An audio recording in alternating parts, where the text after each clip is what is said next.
El Papa peronista. Historia secreta de cómo Francisco opera en el día a día de la política argentina. Ariel, de Ignacio Zuleta. Salvar a Cristina. Hundir a Massa. La derrota del gobierno en las elecciones legislativas de 2013 disparó la incertidumbre del futuro del peronismo en el poder. El fenómeno de Sergio Massa, victorioso en Buenos Aires, que envolvía al de Mauricio Macri, aliados en listas de ese distrito, frente a una presidente que no tenía reelección en 2015, despertó el demonio del final anticipado de otro mandato presidencial. Esta inquietud permeó rápido entre los opinadores que suelen armarles escenarios de interpretación a los empresarios y a los sindicalistas.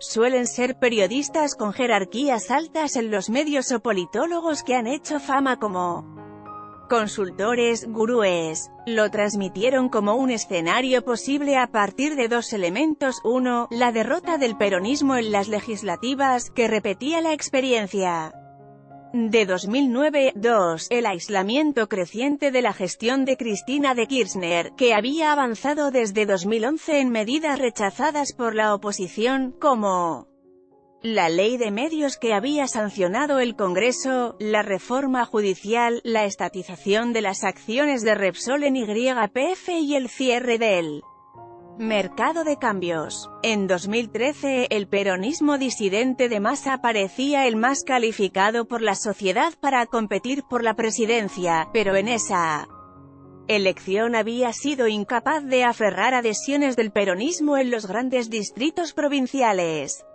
También había fracasado en una alianza más amplia, como la que habían discutido en junio de 2013, antes del cierre de candidaturas para las PASO de agosto de ese año, Macri, Daniel Scioli y Massa.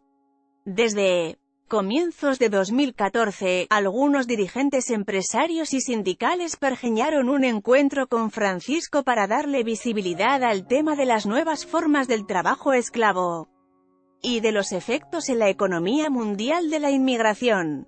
El Papa había hecho su primera salida como pontífice al puerto de Lampedusa, en Sicilia, que era en ese momento la cabecera del arribo masivo de inmigrantes de África que desnudaban lo que Francisco ha calificado como el drama mundial más grave desde el Holocausto. La idea la tomó Daniel Funes de Rioja, este directivo de la Unión Industrial Argentina, UIA, y de la Coordinadora de las Industrias de Productos Alimenticios Copal, dos de las centrales industriales más importantes de la Argentina. Era desde hacía décadas representante del sector empresario en las paritarias. A nivel mundial, representaba también a las patronales con un cargo en la Organización Internacional del Trabajo, OIT.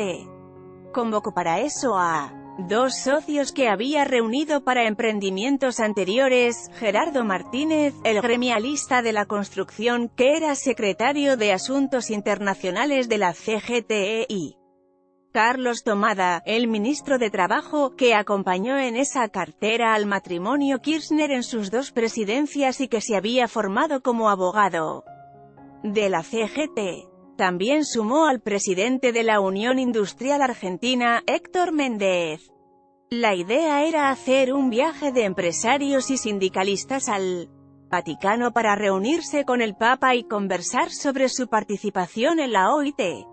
Funes de Rioja había movido al mismo equipo años antes, en 2007, cuando Cristina de Kirchner era senadora y ya estaba anotada para ser candidata a presidente en reemplazo de su marido en las elecciones de octubre de ese año. En aquella oportunidad, junto a Tomada y a Martínez, Funes de Rioja organizó una agenda para que Cristina se barease por ese Francisco, como el cura Carlos Acaputo, titular de la Pastoral Social del Arzobispado porteño, y de otros sindicalistas de alta observancia bergoyana, como Óscar Mangone.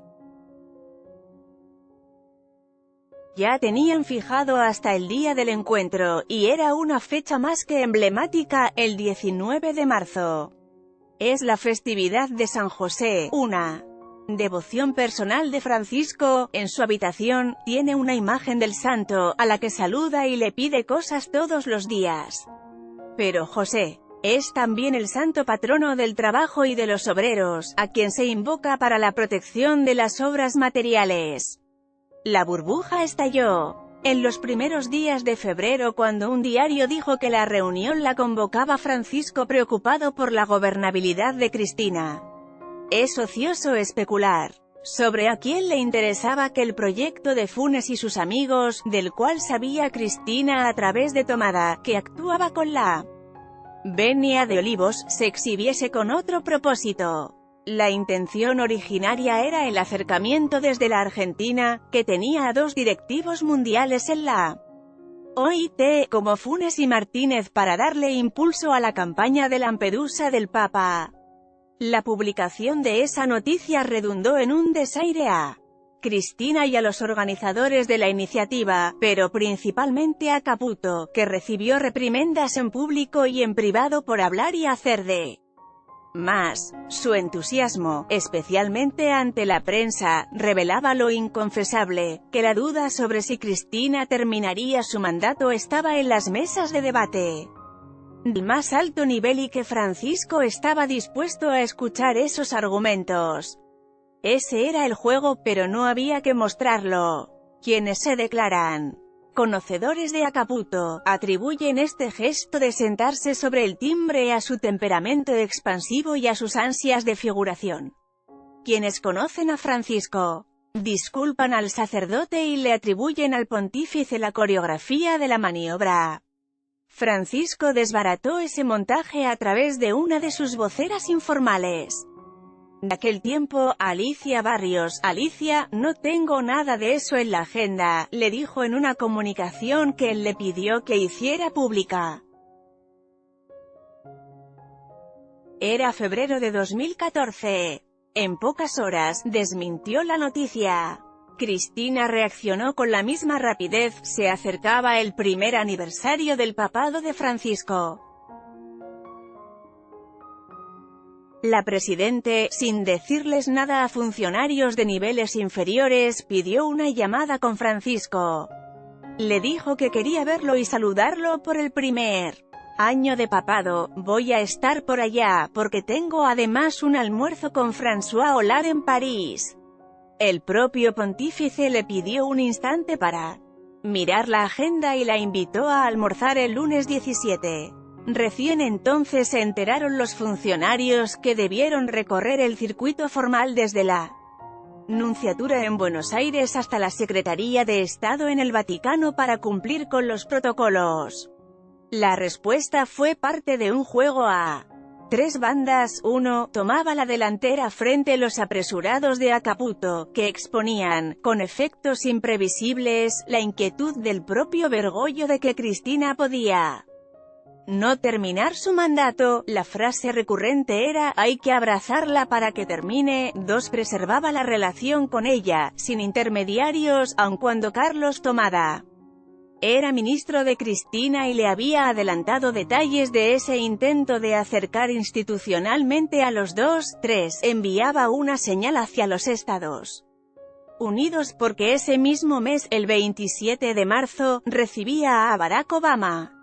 El grupo organizador entró en pánico y mandó desbaratar la cita. Funes de Rioja aprovechó una reunión de la cúpula de la UIA con Cristina para dejar en claro el episodio. Fue el 7 de marzo, y Funes se apartó con ella, quien reconoció que se había tratado de una fabricación para dañarla y que estaba al tanto de cuál era la intención del encuentro con los empresarios. Ya se sabía del viaje de Cristina a Roma y Funes le pidió que sostuviera ante Francisco el pedido de que viajase a Ginebra en junio. «Dalo por hecho. Este papa es peronista», le dijo Cristina. El caso sorprendió al gobierno cuando trabajaba en la integración de la comitiva oficial que el siguiente fin de semana viajaría a Roma para el acto de asunción del nuevo primado de la Argentina, el arzobispo de Buenos Aires Mario Poli, quien sería ungido como cardenal, el único en actividad que iba a tener el país. El argentino compartiría la ceremonia con otros 18 que Francisco había elegido para sumar al colegio cardenalicio. Hasta entonces, esa comitiva la encabezaban el secretario de culto Guillermo Oliveri y, claro, el embajador ante la Santa Sede, Juan Pablo Cafiero. La posible asistencia de Mauricio Macri a ese acto y bajo ese palio agregaba inquietud al gobierno nacional. Era el gobernante de la ciudad en donde mandaba Poli y era más que atinada su concurrencia. Falsa alarma, porque Macri se quedó en su casa y se hizo representar por dos emisarios distantes de los afectos de Bergoglio. No se notó porque era la fiesta de Poli y de la casi veintena de nuevos cardenales. Uno era Marcos Peña, secretario del gobierno de la ciudad de Buenos Aires, alejado de Bergoglio después del trajinado episodio del matrimonio de personas del mismo sexo, que el gobernante porteño había habilitado años atrás con la sola intención de no apelar, para impedirla, una decisión judicial que la habilitaba. Bergoglio creyó que Peña hubiera debido presionar a Macri para que frenase esa unión entre dos vecinos de la ciudad, la primera en la historia del país. Peña cree que no era esa su función, tampoco avisarle al arzobispo, que se enteró de eso por la prensa, lo cual le impidió algún tipo de intervención personal por otra vía. Fue el entuerto más serio que separó a Macri de Bergoglio y ha dejado rescoldos que no se apagan. El otro enviado de la ciudad de Buenos Aires fue Fulvio Pompeo, un asesor estrecho de Macri ya en aquel tiempo, después fue secretario presidencial. Estaba ligado por historia a Carlos Ruckhoff, un hombre del ala antibergoglista, por su compromiso con Esteban Caselli.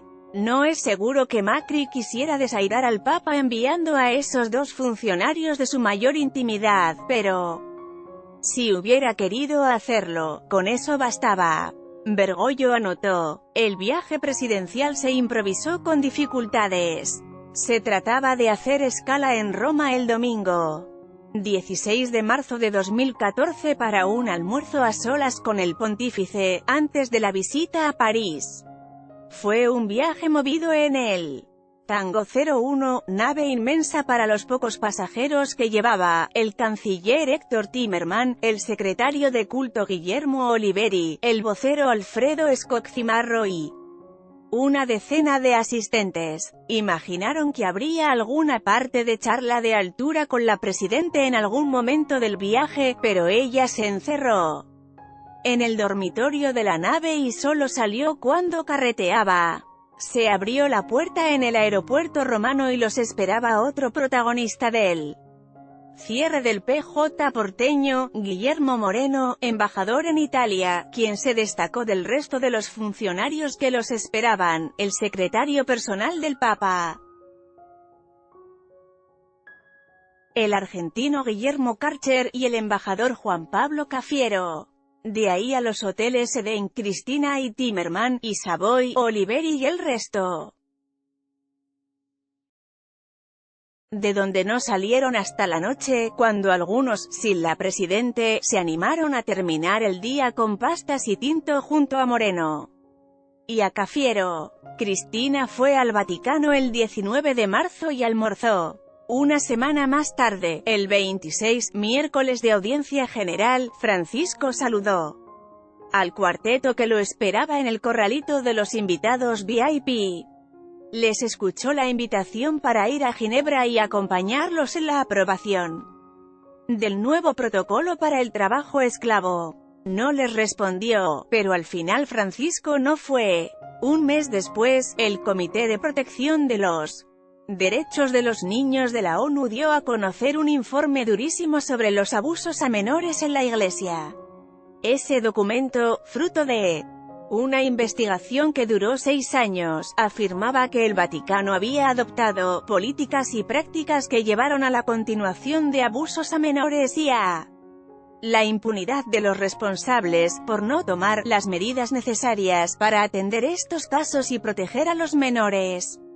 No era el mejor año para que Francisco apareciese por allí. En la edición de ese día del periódico de Vaticano, sin embargo, la comedia se remató con una referencia a la política interna de la Argentina, con la misma música de aquel adelanto de la nación. Los representantes del gobierno, los empresarios y los trabajadores argentinos juntos y destacaron juntos han querido compartir con el Papa el compromiso unitario para una negociación salarial que se anuncia compleja, dijo el Osservatore Romano. Ese órgano oficial publicó entonces un reportaje a Funes de Rioja, con titulares en la contratapa, que volvía a hablar de la situación del gobierno argentino. La Argentina seguía enredada en las consecuencias del default del gobierno peronista de 2001 y jugaba a varias puntas. Por un lado, litigaba en los tribunales de Manhattan, por el otro, presionaba a Estados Unidos y otros países para que sancionasen normas para la renegociación de las deudas soberanas que dotaran de un contexto más benigno a los litigios nacionales en el extranjero. Esas presiones las ejercieron Cristina y sus funcionarios a lo largo de ese año con el argumento de que las sentencias que ordenaban el pago de la deuda violaban las inmunidades nacionales. Estaban destinadas a la Casa Blanca, alegando que el presidente Obama tenía atribuciones para presentarse en la causa y beneficiar a la Argentina. Algunos comentaristas bromearon con la idea de que Cristina creía en la existencia de una servilleta de jueces amigos a quienes Obama podía influenciar. La referencia transparente remitía a la lista legendaria que se le atribuyó a Carlos Corach cuando era ministro de Carlos Menem, y que, anotada en una servilleta de papel, enumeraba a los jueces amigos del gobierno. En esa reunión con Cristina, el Papa trató con ella la situación del país ante la deuda y pudo haber un compromiso para que Francisco le expusiera los argumentos de la Argentina a Obama. Cristina tenía previsto descargar toda la artillería defensiva ese año en el viaje de septiembre a la ONU, donde hablaría ante la asamblea del organismo. Algún pedido hubo y se transmitió, pero no surtió efectos porque la justicia de Nueva York cerró todos los caminos de negociación a los representantes del país. Meses más tarde, Francisco, ante un representante de la Argentina con quien tiene mucha confianza, admitió tangamente: me parece que el hombre de color, empleó otro término menos correcto, nos cagó. Una mujer muy inteligente. Esa primera reunión fue el envión más importante que cree haberle dado Bergoglio a Cristina para que terminase su mandato un tiempo después de las heridas de la derrota de 2013. El vencedor de las legislativas, Sergio Massa, lideraba las encuestas de intención de voto para 2015 y parecía su seguro sucesor.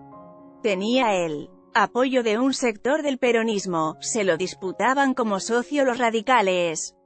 Encima, se había fagocitado al macrismo en las candidaturas de Buenos Aires de ese año. En esos días, parecía que a Massa le bastaba con empujar la pelota hacia el arco para quedarse con todo.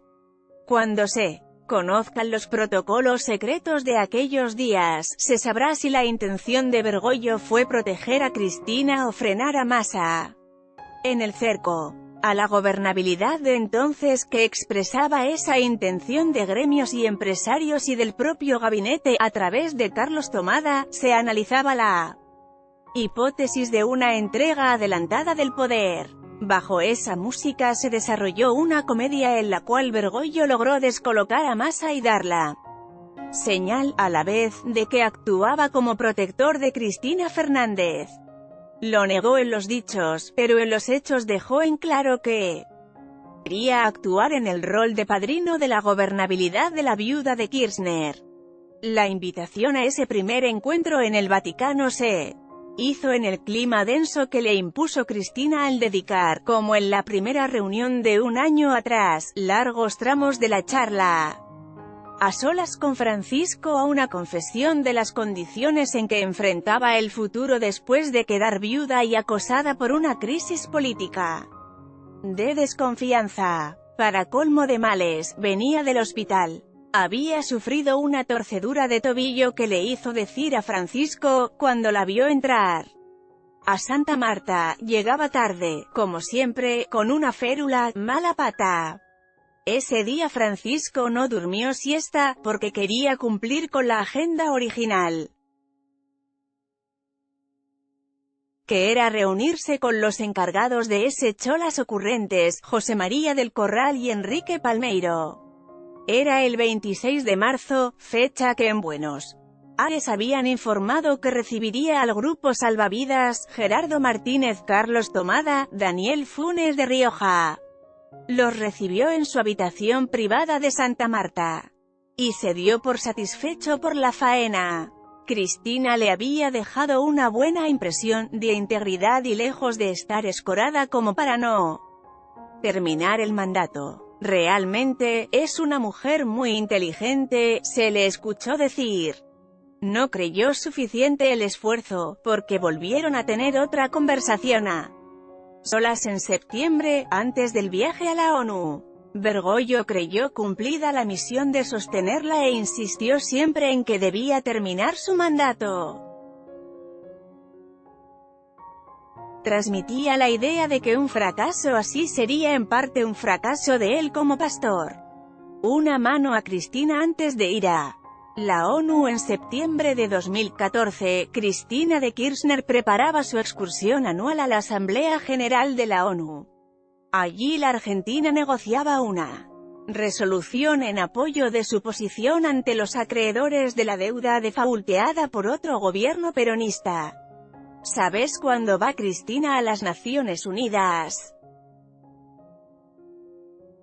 Se interesó el Papa Francisco cuando parlamentaba en un salón de la residencia de Santa Marta con Eduardo Valdés, en ese momento en el Llano, operando en favor de su designación en la embajada en el Vaticano.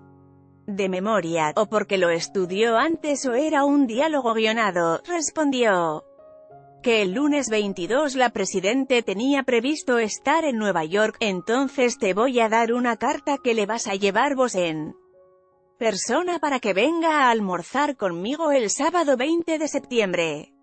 En la noche de ese día, el 9 de septiembre, Valdés comunicó la noticia a Buenos Aires. Le pidieron que lacrase la información y que viniera pronto con la carta. El domingo siguiente Cristina Fernández leyó la carta y aceptó la invitación. Para los observadores neutrales, el hecho de recibir a la presidente por cuarta vez en un año y medio fue un gesto más de cortesía vaticana. Era el tercer almuerzo en la residencia de Santa Marta sumados al encuentro en Río de Janeiro. Para el gobierno, era el resultado de una maquinación política del Santo Padre, que buscaba teñir de espíritu religioso la visita y el discurso que pocos días más tarde daría la presidente ante la Asamblea de la ONU con eje en las tribulaciones financieras del gobierno argentino. Este cruce de mensajes tenía una prehistoria. El 19 de agosto anterior, Emanuel Bergoglio, sobrino del Papa, había resultado herido de gravedad en un choque en la autopista Rosario-Córdoba, que le costó la vida a su esposa y a 2 hijos. Cristina llamó al Papa para solidarizarse y ofrecerle la ayuda que pudiera necesitar. En esa conversación, se produjo la invitación, sin fecha aún, que quedó abierta para cuando Cristina fuera a los Estados Unidos. El episodio reflotó el debate entre hermeneutas y lectores de labios. ¿El Papa se beneficiaba de Cristina o la presidente se beneficiaba de Francisco? Quienes creían en maquinaciones y jugadas a 3 bandas recordaban que la anterior visita presidencial había tenido lugar pocos días antes de que estuvieran en el Vaticano Barack Obama y, después, la reina de Inglaterra, en una señal de Francisco de establecer precedencias afectivas y también políticas. Ahora ocurría 48 horas antes del desembarco en Nueva York. Francisco era el argentino más importante y con más poder, y un papa connacional es siempre un buen recurso para un país en problemas. Lo fue para Polonia Juan Pablo II en emergencias más graves. Podía ser la clave para que la ONU hiciera algo para sostener la posición internacional de la Argentina. Aparecer apoyando al gobierno y a la presidente en momentos delicados era también una forma de reforzar el patronazgo de Bergoglio sobre un gobierno que había mudado de la crítica a la amistad sobreactuada. Valdés estuvo en la tarde del domingo en Olivos con la presidente y con Parrilli para entregar la carta manuscrita que le habían confiado en el Vaticano, y la dueña de casa decidió aceptar la invitación al instante. Con el secretario presente, revisó la agenda del viaje a Nueva York para acomodar los tiempos para estar en Roma el sábado 20, o un día antes de que Francisco iniciase una gira pastoral a Albania. La reunión en Olivos duró menos de una hora e incluyó un afable diálogo con el emisario papal sobre la semana argentina que vivió el Vaticano. Había un televisor encendido que transmitía el partido que Racing, casaca presidencial, perdía con Lanús, y eso desanimaba a la presidente. Valdés, que es hincha de River, aconsejó cambiar de canal y se solazaron los tres viendo el reconocimiento que el presidente del club, Rodolfo Donofrio, le hacía a Estela de Carlotto y a su nieto recuperado. Antes de despedirse, el trío se comprometió a mantener en secreto el viaje todo lo que fuera posible. Es conmovedor el gusto que tienen los políticos argentinos por el secreto. Creen que sorprender es su misión, que es la de los payasos, por ejemplo. Entienden que la posesión de un secreto da poder. Un gobierno serio no debería guardar más secretos que los de la seguridad, y hasta ahí no más. Quisiéranlo o no los dos protagonistas de ese encuentro, los gestos terminaron tiñendo la participación de la presidente ante la Asamblea General de las Naciones Unidas, donde la Argentina completó la andanada de alegatos antibuitres en el debate sobre una convención para regular los procesos de renegociación de deudas soberanas. A esta altura de las relaciones, Cristina citaba a Francisco cada vez que se refería a la situación financiera internacional. Por su lado, el Papa, por si quedasen dudas, dedicó a sus dos preocupaciones varios de sus diálogos con argentinos. La primera eran las 11 guerras que decía registrar en el mundo. La segunda, la desocupación juvenil en Europa, que explica como consecuencia de lo que llama burbujas financieras. Según el Papa, los manejos especulativos dominan a los gobiernos que se derrumban sin remedio, como ocurrió con el de Sarkozy y después con el de Hollande en Francia, acosado por la derecha lepenista, o, antes, con la debacle del socialismo español. En esos diálogos vaticanos con empresarios argentinos, el Papa recitó de memoria las cifras de desocupación juvenil: 48% en Grecia, 42% en España, 40% en Portugal. Esos números abrían el camino a la pobreza, a la delincuencia y a la droga. La visita de Cristina de Kirchner al Vaticano en septiembre de 2014 fue precedida por otro argentinazo. En la semana anterior a su llegada, Roma se llenó de empresarios, funcionarios y entornistas que buscaban alguna participación en ese encuentro. Francisco dijo que estaba extrañado ante la insistencia de los visitantes en comprometerlo con la agenda argentina. Alguno escuchó de su boca: lo que no termino de entender son las cosas que se discuten en la Argentina mientras en el mundo hay 11 guerras que nadie puede parar. Esa misma reflexión hizo el Papa Francisco en más de una decena de oportunidades con el